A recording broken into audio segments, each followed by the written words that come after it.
So gosh, David, oh boy, welcome to 2020, right?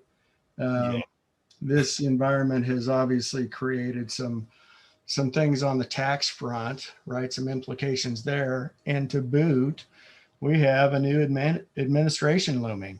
Both of those are impactful to your world.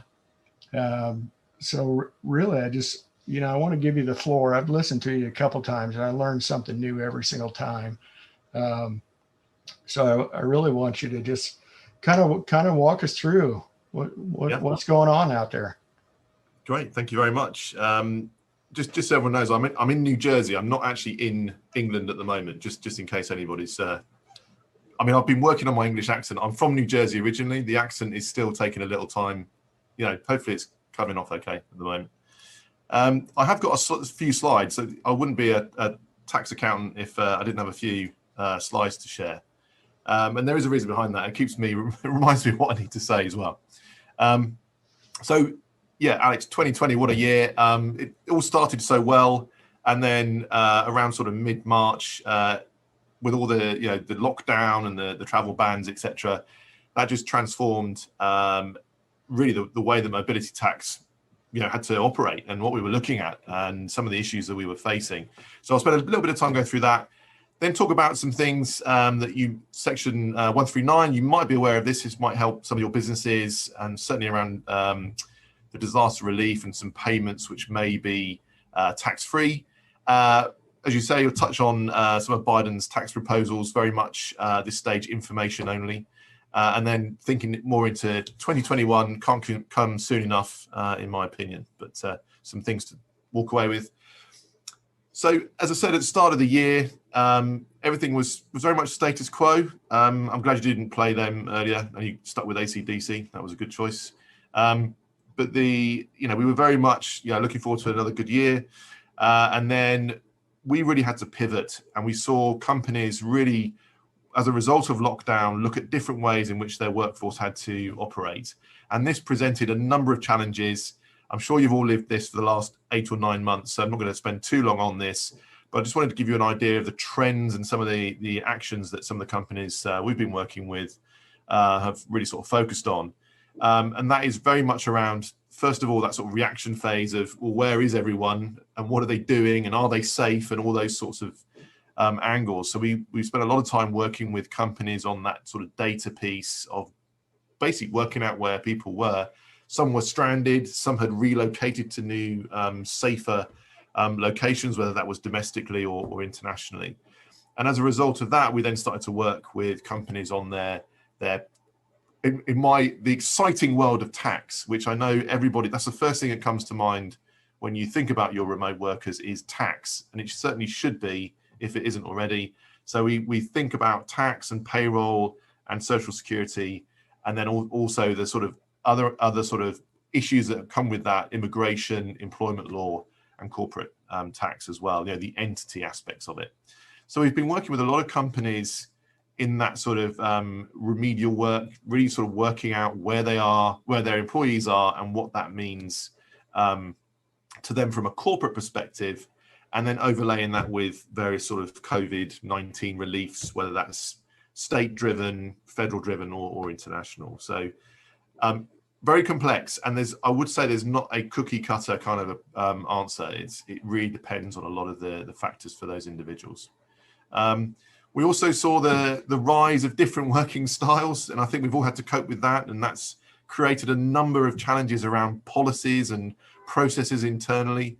We're seeing the rise of this sort of permanent remote worker, the temporary remote worker, someone who just goes and spends, I want to spend 3 months on a beach in Brazil, and I'll work from there instead. Those sorts of things. And then even the permanent remote worker in multiple locations. So someone who's sort of hired and maybe traveling around, more that sort of virtual assignment, those sorts of things.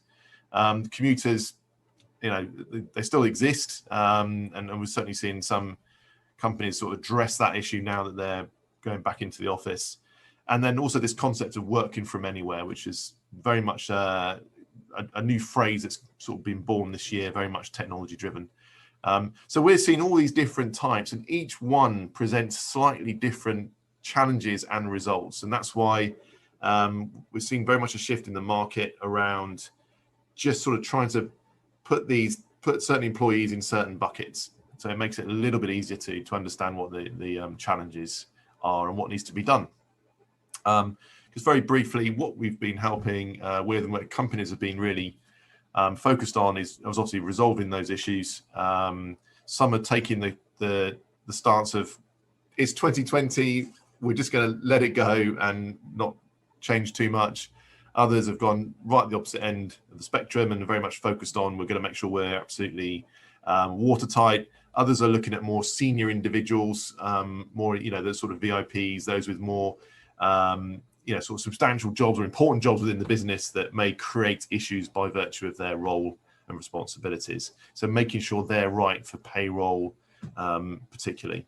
I mentioned policy reviews. Those people going through policy reviews at the moment. This pop-up policy idea, which was very much focused on just sort of a temporary policy whilst we get through this sort of period of disaster.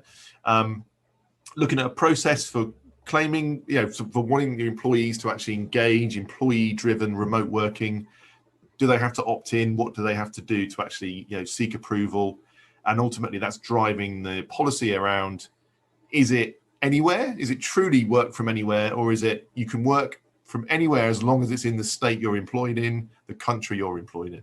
So again, lots of sort of focus points around that.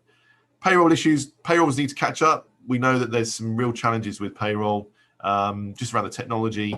People know the issues, but it's actually getting the technology to marry up to the actual scenarios. And then ultimately, almost looking towards next year, and when people file their tax and tax returns for 2020, what's that going to look like? There might be some nasty surprises.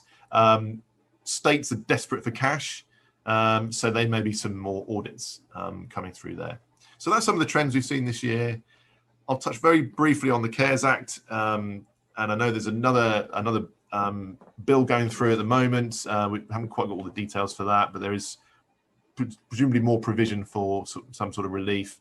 So the $1,200 checks are effectively a loan against your 2020 tax return. So that might be we've yet to see where that lands in terms of will it be clawed back or not. But very much the act was written in they're basically advancing you $1,200 so far this year.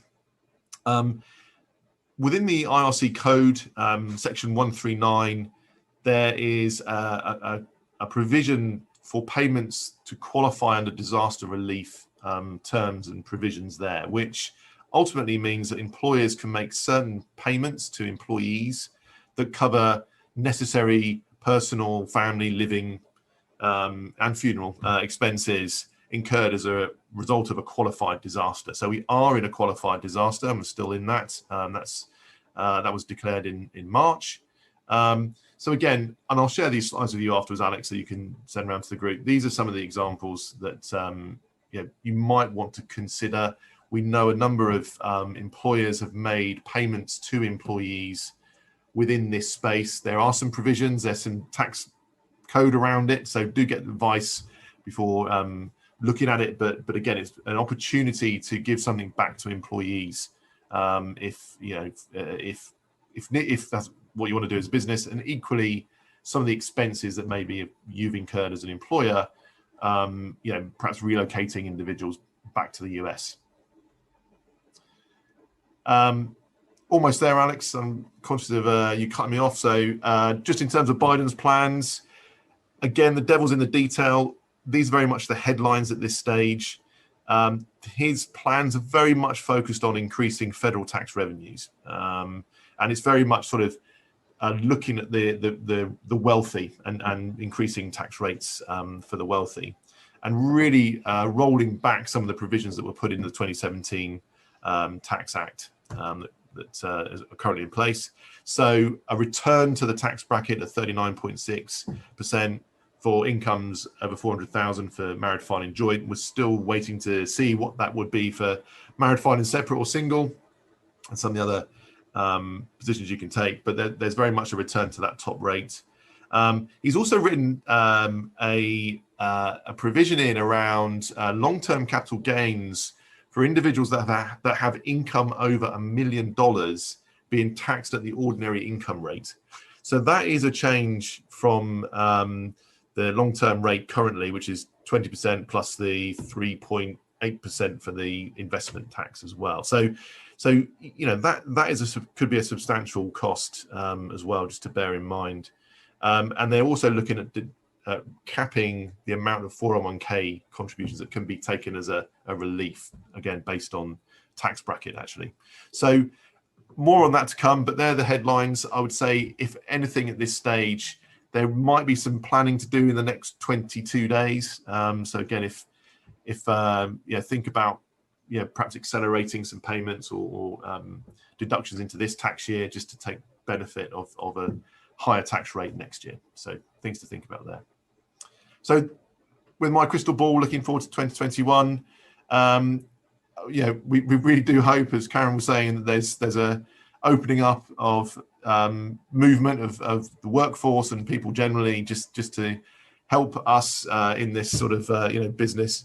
I think businesses will continue to embrace that remote working and working from anywhere.